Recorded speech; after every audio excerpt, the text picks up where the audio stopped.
Tahukah kamu bahwa Minggu Palma adalah momen yang sangat emosional dalam kalender liturgi Gereja Katolik? Ini adalah gerbang menuju Pekan Suci di mana kita mengenang dua peristiwa yang kontras.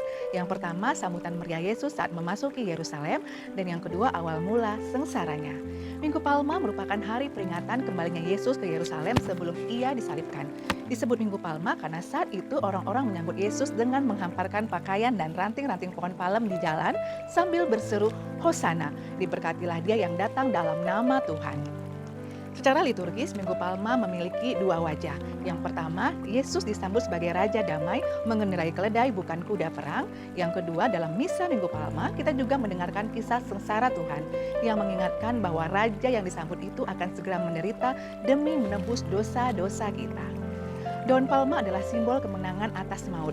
Namun daun palma yang kita bawa pulang dari gereja bukan sekedar hiasan. Daun itu diberkati dan menjadi sakramen tali.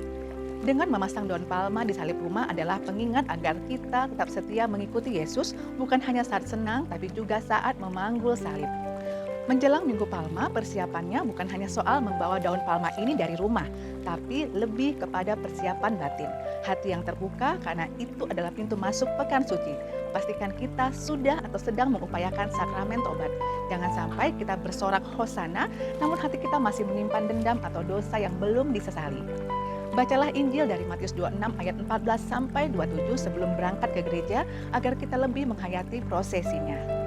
Dalam bacaan Injil tersebut, yang pertama kita melihat Yesus yang merasa sedih dan gentar. Persiapan kita adalah belajar berserah. Mari kita bawa pergumulan pribadi kita dalam doa di minggu ini. Yang kedua, refleksi atas kesetiaan pada kisah Yudas dan Petrus. Yudas yang mengkhianati dan Petrus yang menyangkal. Di bagian mana dalam hidup kita sering menjual prinsip iman kita atau malu mengaku Yesus di hadapan orang lain. Yang ketiga, saat di hadapan Kayafas dan Pilatus, Yesus banyak berdiam diri. Kita diajak untuk mengurangi kebisingan dunia agar bisa lebih tenang mendengarkan suara Tuhan selama Pekan Suci.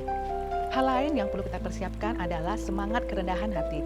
Yesus datang dengan keledai pinjaman, kita diajak untuk menanggalkan kesombongan dan belajar menjadi pribadi yang rendah hati dalam melayani sesama.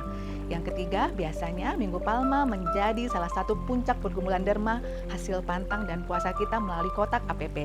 Siapkan persembahan kasih ini dengan sukacita sebagai wujud solidaritas.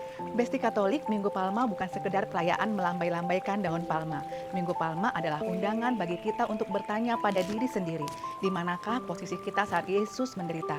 Apakah kita hanya ada di saat ia melakukan mukjizat dan bersorak-sorai? Ataukah kita berani tetap berdiri di sampingnya hingga ke Bukit Golgota? Mari kita memasuki Pekan Suci ini dengan satu tekad menjadikan Yesus sebagai Raja di dalam hati, rumah, dan setiap karya kita. Sudah siapkah hati kita menyambut Sang Raja Damai? Komen jika Anda siap mengikuti prosesi Minggu Palma dengan penuh sukacita. Tuhan memberkati.